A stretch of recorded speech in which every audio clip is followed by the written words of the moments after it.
Kestrin, Breeda, and Sam, congratulations on Mother's Little Helpers. I had the opportunity of screening it, and I love this film. What a wonderful little film. I have a lot of questions here. Let me understand this correctly. That all four of you, including Milana, co-wrote the script. Is that right? Yes, Uh, Melanie Hudson, who oh, plays our mom.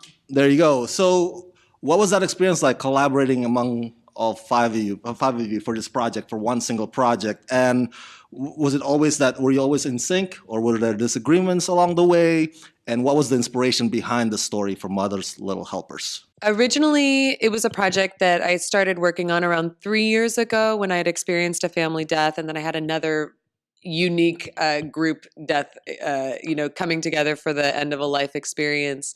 And so I'd written this outline, I had these characters in mind, and then it happened very quickly. I call it the manic episode that went viral, where I was hanging out with Sam and Breeda, who are my real life friends, talking to them about this project, and they had this window of availability. And I was like, "You should be in the movie. Like, do you want to? Should we do this movie?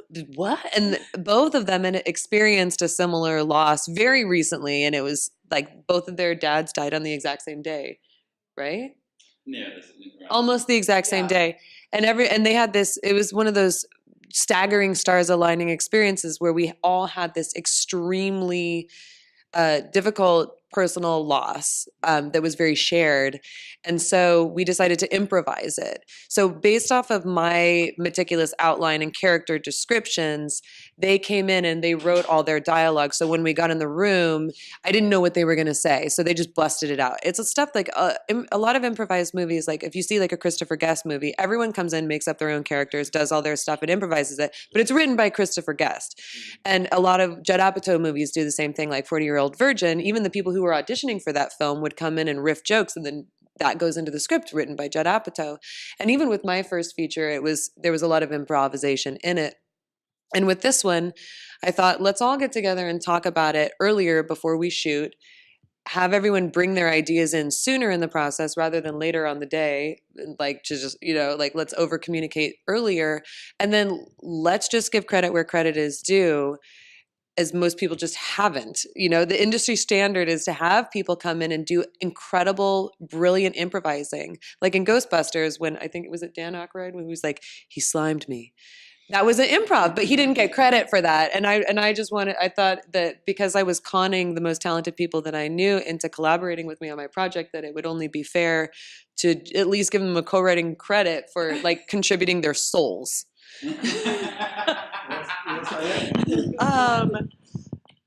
Contributing your soul to Kestrin Pantera is a very worthwhile experience. I found the creative process and her specific sort of brand of filmmaking to be one of the most rewarding artistic experiences that I've had. It was interesting because it was like very, very personal to everyone without personalizing it.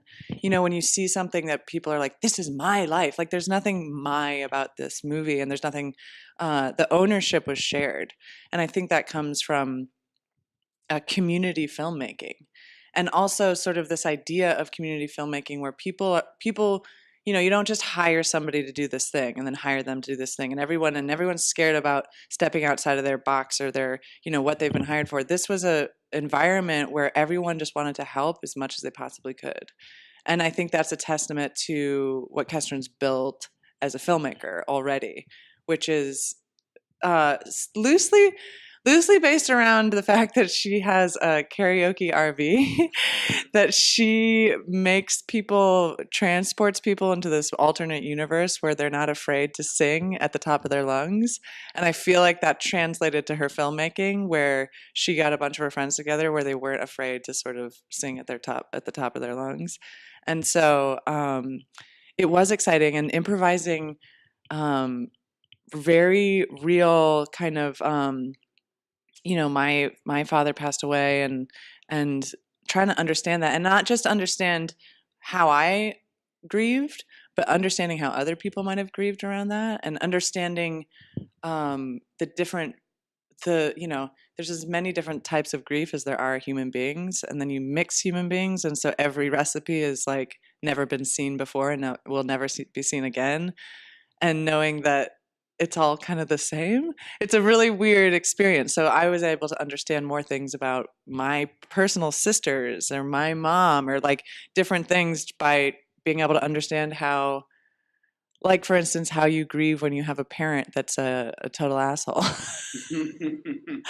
My father was, and people in death, people really create a sort of benevolent picture of who somebody is. And there's this propensity at the end to glorify who somebody is. And when you have a parent who has not been the best parent and not been kind to you, I think that is a story that's so interesting to see how people sort of drudge themselves out of how they understand themselves. There is a statement you make in this movie that I feel like is our movie. It's when you leave, who am I going to blame for everything that went wrong in my life? Right? Like, it's like, ugh! And it's also a hilarious movie, because the shit that's like makes you feel the weirdest is always the most funny, in my opinion. But yeah, I can't even remember what the question was.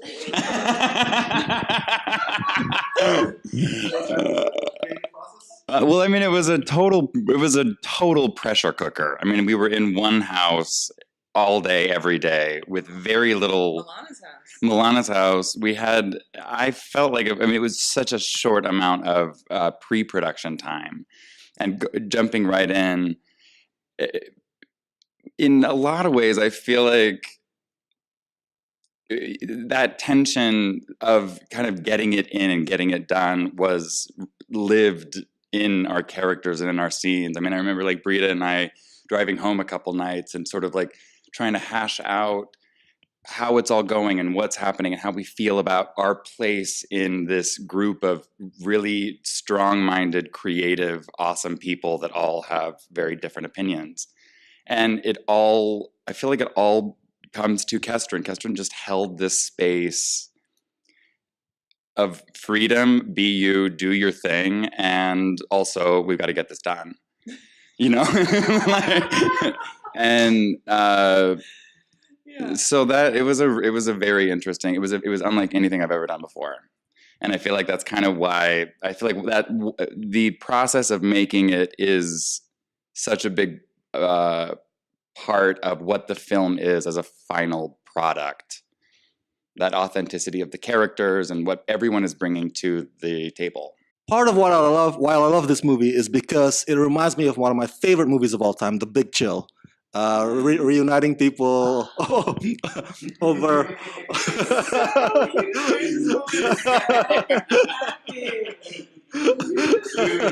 There you go. Let me ask you all this question with regards to characters. Julia, Lucy, Jude, and Sadie. They have their joys. Like Sadie just got pregnant. Lucy is a doctor for 6 months now. But they also have their struggles and personal demons, like Jude with his history of addiction, and then Julia running away from something, and Sadie, of course, as well, and Lucy. But so let me ask you this.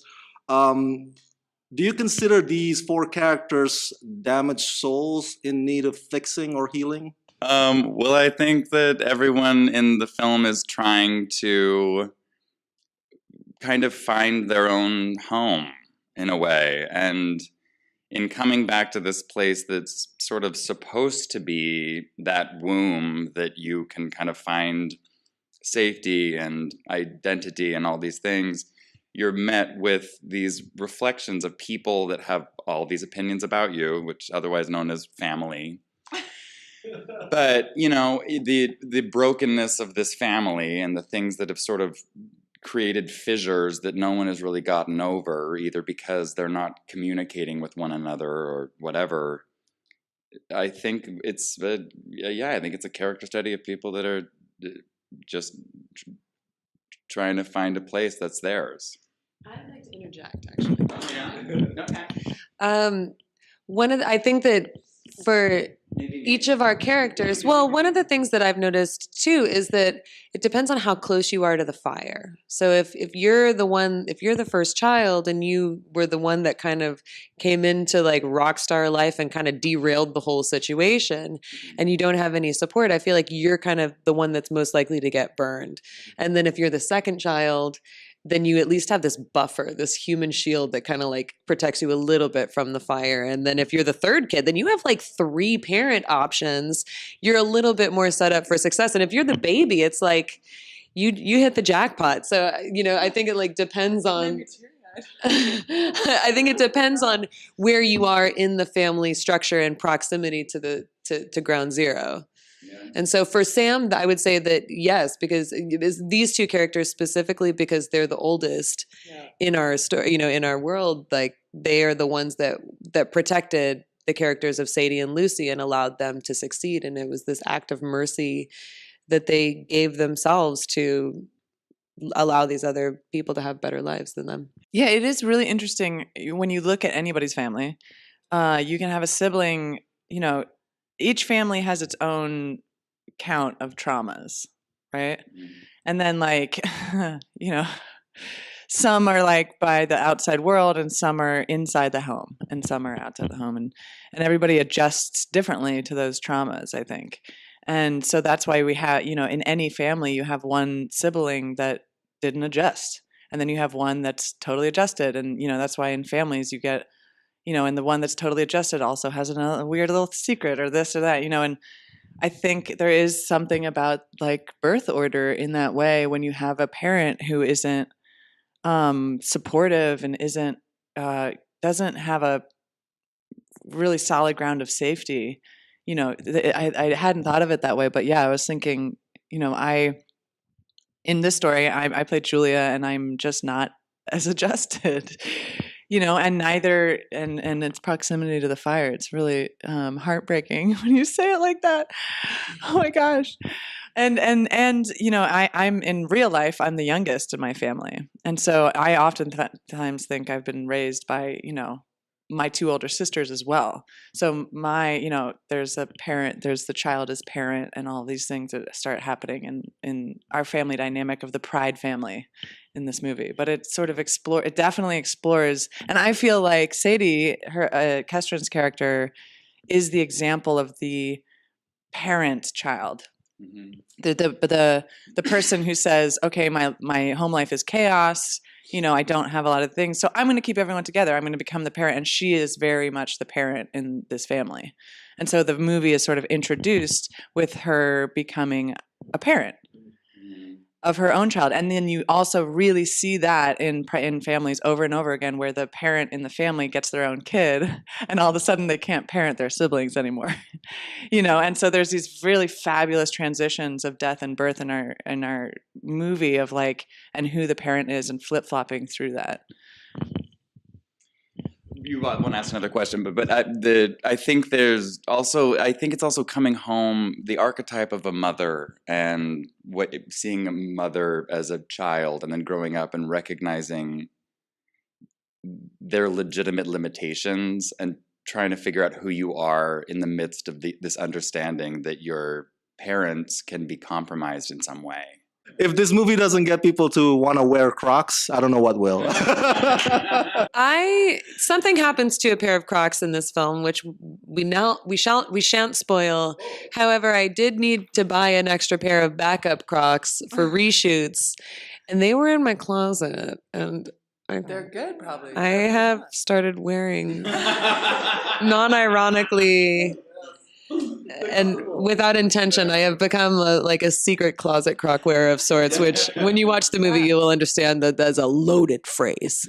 Actually, this is my last question. So what do you hope audience would take away from the themes? And also, Kestrin, if you can also, to my fans in Austin, when they can watch and where they can watch Mother's Little Helpers at South by Southwest. My filmmaking ethos is that no matter how bad things are, there's nothing that we can't actually laugh at.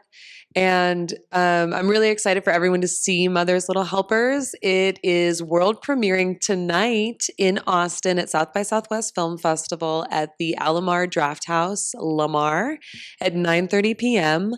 And we're expecting a really great turnout. So if you have those South by Southwest Express passes, you should get one of those. And also tomorrow, Sunday at 10 o'clock p.m. at the Long Center, and at 10:45 a.m. on Friday, March 15th-ish. There you go. Thank you.